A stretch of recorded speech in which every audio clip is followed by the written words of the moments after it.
চোখ বন্ধ করে দেখো বুড়ি, তোমার মা ওই আগুনের দিকে চেয়েছে, মনে মনে ওই প্রার্থনাই করছে, আল্লাহ তোমার কাছে যদি বিনিময় লাগে তাহলে এই আগুনে তুমি আমাকে পোড়াও, কিন্তু কিন্তু আমার সন্তানের তুমি ভালো করো। আমার সন্তান যেন খুশি থাকে, ভালো থাকে, যে কাজে তারা আছে সেই কাজের জন্য তারা যেন সফলতা পায়। আর তুমি তুমি কি করছো? তুমি এখানে এসে খুবই আরামে আরামে দিন পার করছো তো? ও মেয়ে, তোমার কি বিবেক আছে? তোমার কি বিবেক আছে?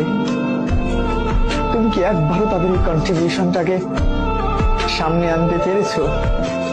কি বাবাকে ফোন দিতে চাইলা না? বাবার হার্ট অ্যাটাক করবে, ওই অনুভূতি তো আছে যে তোমার নিউজ, খারাপ নিউজ পেলে বাবা হার্ট অ্যাটাক করতে পারে। তাহলে কতটা যন্ত্রণা পেলে একটা মানুষ কলাপস করতে পারে, এই অনুভূতি আছে। কিন্তু নিজেকে সিরিয়াস করা যায় না যে 100% আমি আমাকে সম্পৃক্ত রাখলাম, এখন থেকে কোনোভাবেই এলোমেলো ভাবে সময় নষ্ট করবো না।